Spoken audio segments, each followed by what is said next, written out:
Radio to 96.6 Memphele Combo Silla Drive New Jersey Highway and Kara FM Radio Membe Kuloro West Coast Region and in Community Radio Memphele Jara Soma Membe Lower River Region and in Community Radio Memphele Fladu Birikama Ba Memphele Central River Region and in Community Radio Memphele Baribu Kerawan Membe North Bank Region and in Skype FM Radio Membe Angleterre and in World News wal fanan kenyin kibarol sambale internet auto wal bela kafta ke Star FM la talansa ba kibarol natali kibarol talbe me moy la folo wala mol membe KMC ko be falen jalale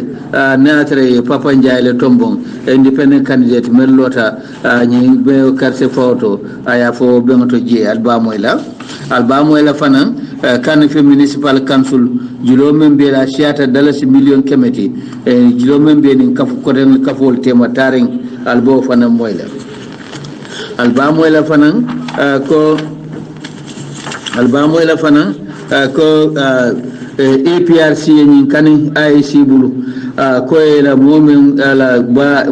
men lo baye ba ya burka pour que ma kota kalono ke ni me ba chairmanship election min kanaten ko ya amurundi ya la kaito di ala place lono anabi ko bayri tol ko amman duala karola amman amal ako mallono albamu ela fanan ko mol melialon ko wala wosita ko tol fanay man toro sotale jamela maraloto ya fo ben la fo to ni wati ngal bo kibaro sotla police wali mo tanjama muta farafenye kiskisiro be kiring mel boyta farafenye sato kam la dinkral kam farafenye ko mo tanjama la muta ni wati mel be bulu to police wali bulu anin kibar to malu gal be wala moyla bi ni antalan saba me mutamasin to kunko wala bayla barati ani bi kibarol to mol membe ke ko be falindiro jelale ni atra ye Papa Ndiaye tombon ka kanyindi an independent candidate mel lota ni meyo carte fawto KMC mol membe KMC ko be falindiro jelale na atra ya kanyindi te Papa Ndiaye fo mo wuli jama kanin tawdu dipa kunda Tube Town me lonko ko o banketa non kunun suta tambila Papa Ndiaye me ala be loring independent candidate yala ada be mo atele mo folol kono mel birin serun sang ya kankula ko laftar lola ke chairman ya nyini wala ba councilor ya nyini wala ba nyini me ya nyini wala ya KMC Papa Ndiaye yim fa kan tele ko de akabe falendro kelale nata ya kanyindi o palaso diala kilo ko molla melbe dibakunda ko kana song moye nene ko gambian kolu sai mantra sino la de adum ko banko dinke mo be e be so nyanta banko dinke do be nyanta lonna ate ala namo min akajo akata min tola naka dum min tola nyi tandi dibakunda dibakunda kolu akoy batata bake ni sanji tallude num fula tambila bari masla kendo soto je adum fana lahido diko nata kanyeta akabe makola dibakunda silol kadada akobari namo me kajo anyanta murla mul kanne satawul kanne Papa Ndiaye nyimfo mu wuli jama ya kanuntelu lahido di fananko kwabe musol fanan makola melbe KMC wato wati melkata marchauto burkela dimbalu dayinin akodum fanan nakanyeta akabe makoro kala fondin kela ne musolu anabe molu abe jula kunda mol fanan makola julayato nyin kamala ko ila nyanto mu kokuti anika namojo kokula ayke ayena fa ayke demaranti Papa Ndiaye nyin fon jiba kunda Tube Town kuma la ko tan men dia mutaji wala mu nunto secretary general Momor Sabale me killo ka molla ko Papa Ndiaye la mu moti men ya lonko wala mu moti tele mo kendoti si men tombonno ada telephone nyanta pour ka tombon ka ke meyoti KMC akobari londo babulu meta do kokono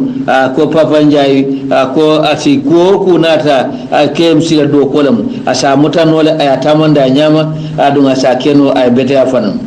Momor Sabali ay ate Momod Sabali ay killo ka molla melbe KMC ko e carte fay Papa Ndiaye bari mola me alonko meta do ko kona londo soto baka adu ni akoy kana carte fay moye me alonko ay nyimfo ko ni achita abe namo la fala le KMC ako ay fana fo o bendulato Sabali nyi tandiko ako wo mutaman serolti me alon ka man ka taman ser kendati nyaton koye ado ako molu hanabi ako kana campanyo e si campagne candidate ako si campanyo ako muna na molke campanyo ke candidate oye me alon ka o kuma se favo Momod Sabale nyimfo mo wuli jamae Papa Ndiaye kanun telu koy belo melbe diba kunda ay koy belo Papa Ndiaye ko ma heklo bulandi ko molu tala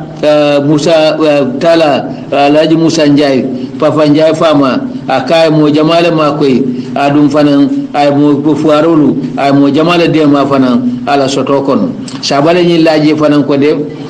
ko nyanta mira la bake Papa Ndiaye lale e karto fa ka nyim place o diala bara tele moti me bala fa soto KMC molie adu ate fanan mu molati membe falindiro natla molie melbe KMC kuma la ko tan men diamu teji wala mu fatu fodia dramati way kilo ka musola diba kunda anen KMC koy belo ane karto fa Papa Ndiaye bari Papa Ndiaye akay ngani yo soto musole ay bala fa soto musole ada pareta ka musolu makoy na kanyita nyim pala soto Mrs Dame afana nata ako Papa Ndiaye moti membe la nyaajol fitale da e nyato ada ko ate sonna fanan kokula me alonko e sake joranti tul kama ako ate sonna moye ke joranti modol kama ako wato sital sayin falendiro wato sita nyitandi ko diva kundade wol say woldi saytale pour Papa Ndiaye donc ako dum jemudlalti me bari jemudlalti men ko me alonko ama yiri wasoto feren kuma la mel diamuta jewol kono Mama Drame men ko diba kunda ako Papa Ndiaye tamu anu kuma la jamale killo ko molla ko carte fo Papa Ndiaye yin tabben Papa Ndiaye abe rali abe tentena rali to bi adi ko abe rali bakala kotu kware adu Star FM e be tentena ka wo rali ol fanan nataliye ani kansulo kotamru mel lota nyin carte fayoto anabi Kanifi Municipal Council julobe la men siata dalsi million kemet Kanifi Municipal Council julobe la batare mbake julobe be kunna mamme jono bakari bajile yafo atele mu fanan be me ya yin la KMC nyo siato e men kanu friendship hotel baka kunu e pre karotil mwandin kononto me ya lonko ai Africa online ya fintindi Bakar Baji ako KMC juromen bane nawek tema ashata dalasi million tan saiti anin kaf ko tamru anin fana ani oil company mba essential company membe banko kan ako julo warama mbafan membe KMC la abu nawek talati ay tande ko de ako julo membe council la ka be sojo ay bang ako KMC ako ne koy bokela KMC te tamala nyama ako sila kilindo bije walam namo jonya namo jonya foyo falin Mr Baji ni laje KMC nyanta ferol landila inen nawek ani man sekunda ba pour kaje ko pour que street light wala bill wala mumbelo bedo ka lampol men kamala wala kodo men be kodo men jo kunna yo bondi bara be kolala bake kansulier wo dalasi million killing ani wuli keme sabajo kar wakari nawek ke nyanta nawek la bilo men kana pour mbede ka lampole ako nyi tandi fananko nyi hakilima ko kansulu nyanta jibere kala ka falindiro ke me alonko wala mu bolsol meli alonko ke kembe dol kan ye fali ye ke sola bolsolti de nyi tandi fananko nyanta ko di jama dundi la fanan yirwa koltole men si kansul ma ko no ay ta nyato hanabi ate Bakar Baji no yirwa ko ko tanto ala ni sulo itande bake fondin kewlu meli alonko ko kansul nyanta fero kela kawol ma koy ila karangala kunyato anin do ko alhalo buri ya sotono nyi municipality do candidate wol mel ma beta atenyi nyo se adia moto wolam adama bati doy bakar baji independent Modou Jenkins independent candidate Babukar Senghor independent candidate Mr Mata independent candidate te mayoral candidate be yela do koli tandi ke do ko menke anin be ferol men soto fana KMCA fanna jamala el kono kodo Kenya anin kodol fana nyanta namo kanina nyani anin nyanta nyamul fayla damin ibe kata ta ko wala ato bento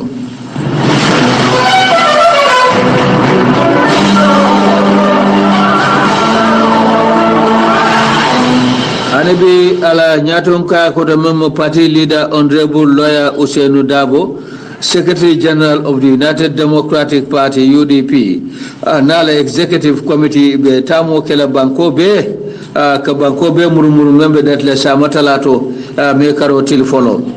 itande ko lawyer Ousainou Darboe nala alfalu betela katabara talantan ninkiring adu be ben soto la je la ben fulanjang wo bakela cilla jurun kule opa nyomi joka do be ben soto la ker jarga lowa bade be ben soto la ker ardo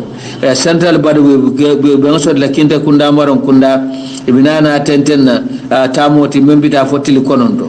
UDP la party executive ibe killo ke la party o kanintol bela no be dawada be finta nyama ka lawyer Ousainou Darboe bendum anala e party executive Yusuf Darboe membe Star FM radio to wala be talle fe UDP la convoy o fe ka benatale mune be kering o tamolto anim bangal men kete tarim banko kam albo fana moyla Karfa Sonko campaign manager wala nati jam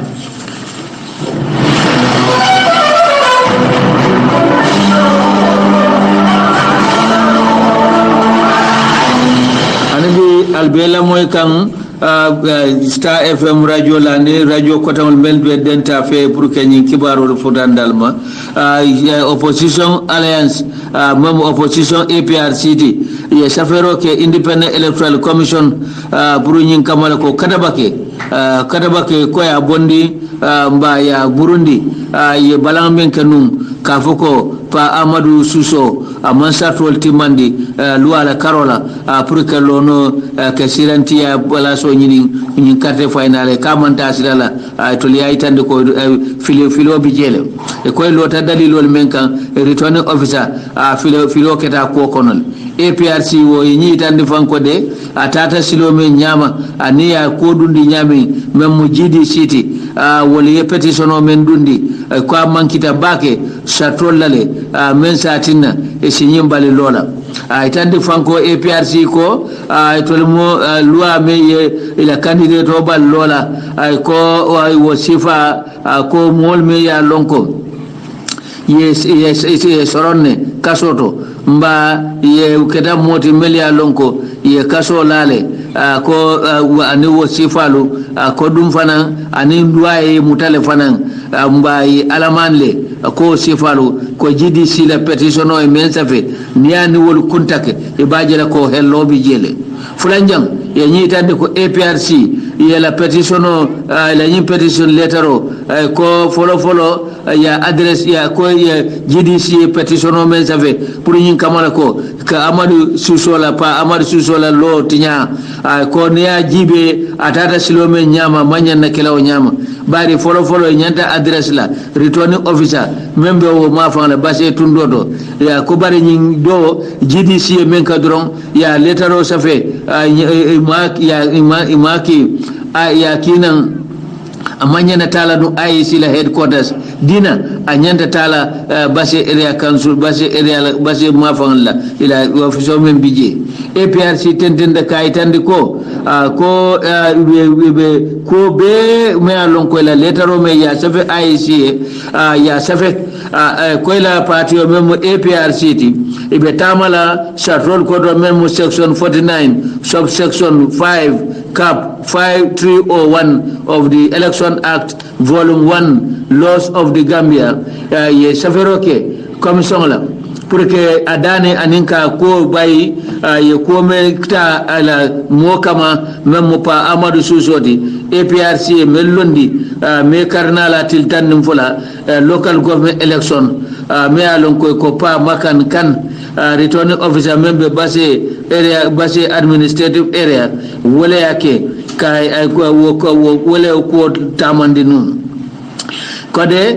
petition o soto me alon ko abota ko ay nyide ya nyitande wo nyitande ko ay se letaro soto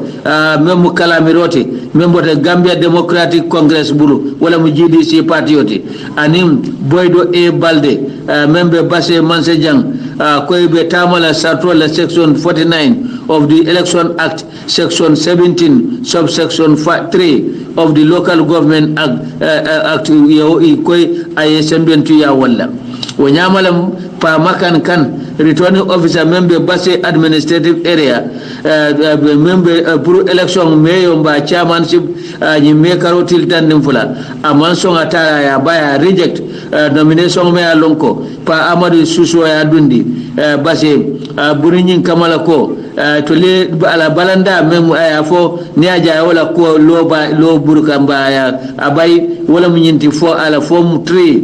men safeta je pre karotil mwani lulu ka itandi ko men ya case men di wala pre karotil mwani saba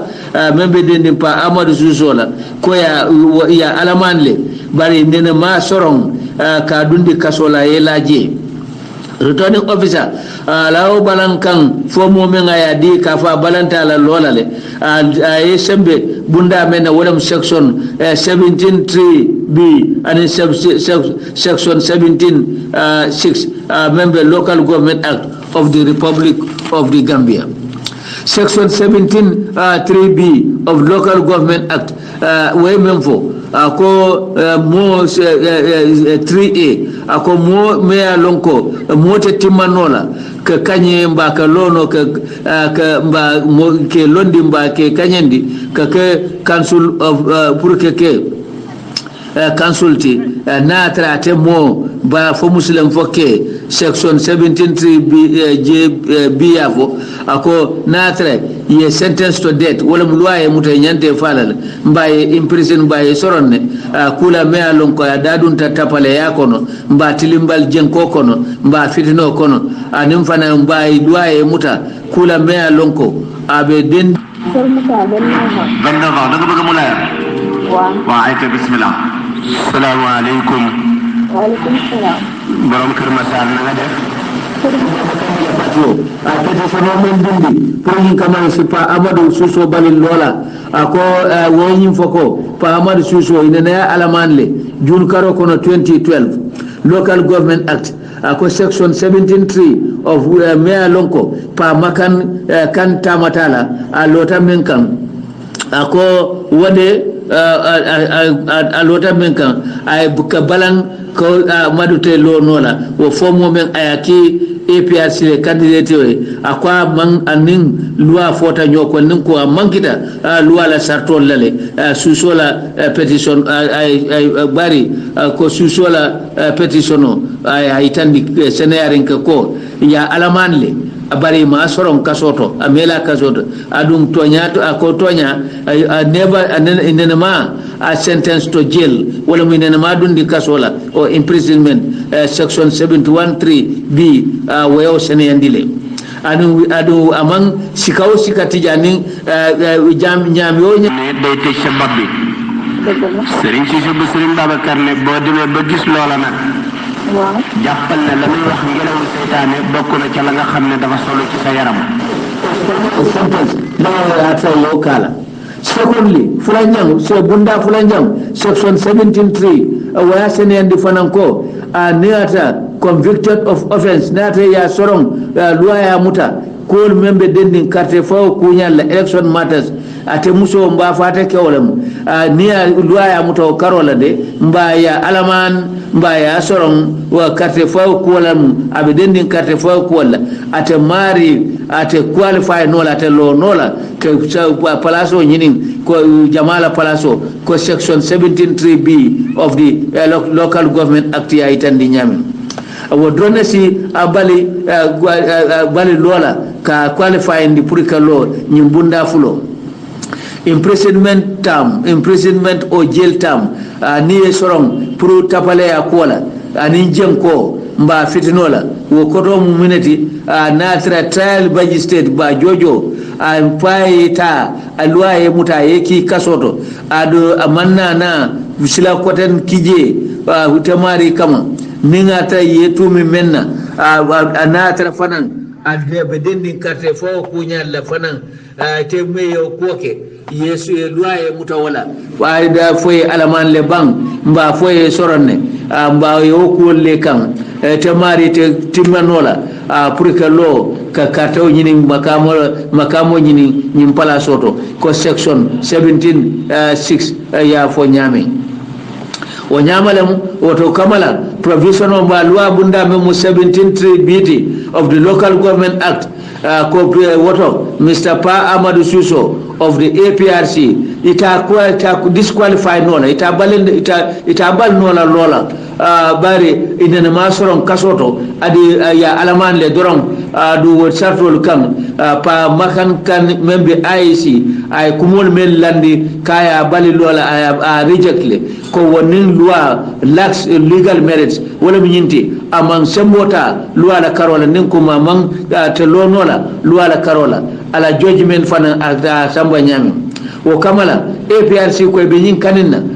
yo ko murundi ya resen furthermore ko hanibi o boy ko ala la fana ko tam section 49(1)(2) of the Election Act men ya karam ko registered voter si balanno pour mola lola kay toto na tra nyin dalilolu findita melia lon ko seneyata ko fanan almari la description wala mamu mari ya fo nyamen amanti mala suteran kolu ka candidate oti amallo do aman senaya ko sikenol nomination papers and ala kaytol men dundi fana wolni sartol manta wol fanan be sike daliloti nun isa bari lola anin fanan melia lon ko anin loi fota nyoko ya nin ko mu be tata nata melia lon ko wolem APRC ye o kumo bayle mama Kandela party o GDC ya petition o men dundi pour nyin kamala ko c'est pas Amadou Suso APRC melondi basé banko kan pour que chairman ya nyinin ko satol me ya balala ye melandi ko wolni loi manta adi be nyin danila sadi petition o safe pour que mama Kandela party o GDC ye balan bayal men tunkul men nati ye wol buruka ya la palaso ye ndeysaan yàlla taxawale ci barke yonent bi ndax réew mi dafa toj bul wax tur bi dégg nga bu dee hors antenne la mën nga ma ko wax waaye bu dee ca kaw làkk ko dëgg la ndax bu ci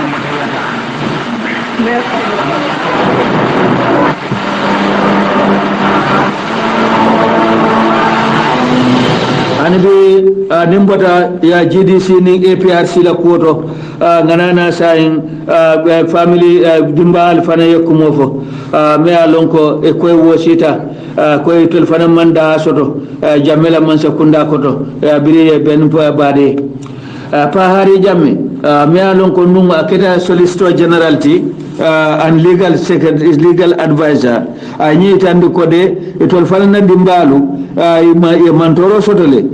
wo masakunda koto no former regime abe kuma kan badawto memma badi mati ada nene kala no IGPT Benedict Jamme men keta nun kanillai e prekarotil mo ani woro pa hari nyi tandi kode molu nyanta faamula ko ay tol ladimbal fanan wol kono nyin tala ben jamme ay be mantoro soto wo mansa kunda koto to le nun adu be parerin sai wo fang be parerin fang pour i parete sai ini mansa kunda kuto e do koke nyin kamala ko badi yasi muruna ngol sikeno kilente nyamen banko kan anyi tandi fanan ko de jannala saya tema fang ben jamme ala nyinji ko soto ko ibe silo dilalale pra do ko ke nyimma sekunda kuto kono kaaje ko amul loyal and patriotic citizen ledi wala banko din kendolem anan banko din sonnalem ka ay o nganiyele janni sa ba mutala a former solicitor general and legal advisor la maniyandi ko abe lori nyi masa kunda kuto komale nyasi obe nyama nala kilo bakan te ben jamme nene palasol maranu second republic wal kono aketanu IGPT aketa DGT NIA aketa DGT NDEA do ya janning ni ya jamme be fola nyoko bilani janni ani ya jamme be kuyala anin fanan anata bori ay banko bula fa hari ya itandi kode ay do ko ke solicitor general and legal advisor janni ba bayla la palasoto ani ba mutala ka soron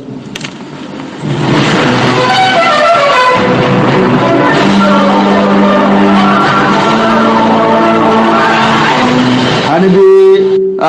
kibarulu nata ka itandi ko mimbe standard newspaper la safe standard ya safe ko kede ko polisolu boyta sate nani kan mel ya lon ko be Gambia ni Senegal la frontière oto dam ya lon ko nyin sobita nyin criminalolu je muy la dinkralati katu ya murumuru na je bake adi ko mo tanjama muta nyin temben nyin lokum fala kono kiskisro ya kiskisro ya be wala kiskisro men ke ganyin temben boyin kan men ke tanu jorantiol boyta dinka dol kan farafanya sata oto ko polisol ko ye mo tanjama muta wo sata olto biri boyta je kanyi watin sate nane to mel fele Senegal ni Gambia la frontière oto hanabe kumome ya lon ko afutata standard newspaper ma membata police kunda men koyta ko mutarol me yeke asabo keta birin tumo menna ye kullodi nyola Gambia ani Senegal la kullo bunda sécurité lu ye nyokala mutande ye nyokullodi nyola adi fana ye bulodi nyola fanan ka dandi butum nyin kuryal men ke frontière oto mol criminalol men ke na nawlu criss cross katati nyaro la Senegal ani Gambia yedu yeta nyim banku dokan ko bari say wonni Senegal ni Gambia ye brodi nyolale bruñing adu bari ni kuryake Gambia sibori ita famma bo Senegal mbane kuryake Senegal yene famma bo Gambia jam ko say parete be brodi la nyola kenyin kurumul kele mel yalon ko wolle kata na frontière olto hanabe mealon abe kafrin katabake anin kiskisro mealon ko ba ke kan birinyum boyin kan ketanum farafenye ya kibaro di ko Senegal anin Gambia e be nyoso kan kibaro la anin kullolla mealon ko nyokili burke ye kiliro ka fan ko e modo me mutanum ko sate modo lew muta Senegal kono boda to je bar wo nyaawnya ya tra police Brita ta je Gambian kol ta je yi sobite memuta Senegal dingalam e ko bari watra ya bute bakele sate modi ya bute bakele fo laban ka amanta ya butele fo ya muta bare ñi tan di franco de ko kiba dila di membota ko police be kisiro men ke kan abe tenten kan ne fanan ba jibe kan ñi molu me ye muta e be la ko be password kan e be la ko jibe kan betekele fo to le ko ku soto wo boyin kan to le men ke da attaque ti men kan fara feñi e boyin kan men kan fara feñi jumalum ko jumalum kibarol nata ka itande ko bandi o dolle mu joranti o walla dol boyta credit union do kanje nin kidolu adi nin kodo tata idin dum fana pick up moto men be buru ye ila ye mel sunya ya bulandi wala kono ko ye samba ye bulandi wala kono wo pick up o polisolu o kolale ina tanyim pick up moto muta adu ya tara ye kasran kesol membi ye oliyele e ko ya itandi ko ko ya tara ko yew dan kesol dolta ye dan kesol tarjen ada wo dan kesol do fan ko ye yelele bara man jam fanu wo satawle e ko dum kibarol ya itandi fan ko de ba kata kanne sayim be ferol beke kanne ka jibe ko ye ferodul kadal num fan e ko banque membi je furukate bare mansana silo soto wala manna o keno bare ko mutaro ke lenyin tembende mo tan dolu ya men tiata mo tan nim fendi yo walle muta sate nanto Sénégal den Gambia ila sécurité li bulodi nyola kenyim bandiolu ba kurunglu kele mel ya lon ko wolle ke nanewlo criss cross nyin kuriya ko walla fanan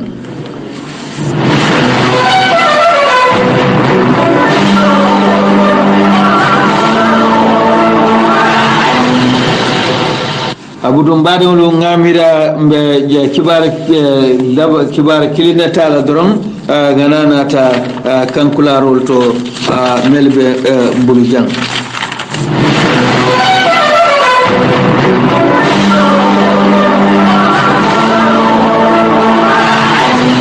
anibi foraya newspaper ya safe ko pensional mo jama yela sew balaya itandi koy mela droba ko jo ano kari katinel men soto ye killo ka bansa kundala ko katabake ye dabula koto retired mo ya lon koy pensionta ye nyimfo wo kibata la e membe foraya ka faye ko de ye killo ka mansa kundala pour ye ma koy nyimfo kibata la e ko kachato ni e men soto sibitilum e pre karotil mo ni say bakari jamme kumala mendiam ta pensional ye ay yuwo sita bake akoy mantare la droba ko soto kan sanji woro sayin ada nyi bambandi fanan ko de itandi fan ela bangu fanan wala nyinti ke tombo ndroke mola melbe alonko wala betalla sile social security and housing finance corporation la alpha kafodo me ya lonko ya itandi ikoyna taw o burkale bari malon mune o sabu ikoy men jeki kabona social security wala nyinti ko ila ko wala nyinti ko sanji wora wula ila droba ko sanji worawula ko laftale ke sanji worawula droba ko jo anim fana ye lafaro ke karwo kare ike pension men dila ko wodi nyamalani ko nyamalam ko bari birin wol keta no birin 2008 ko wata hukuma ta bake social security and housing finance corporation ke jiber ke ila pension jor ke nyala bari no ko kan ko social security soto nola natra pensional mantara sotoring o kamale yo nabi bi update wal nyinam sabanyo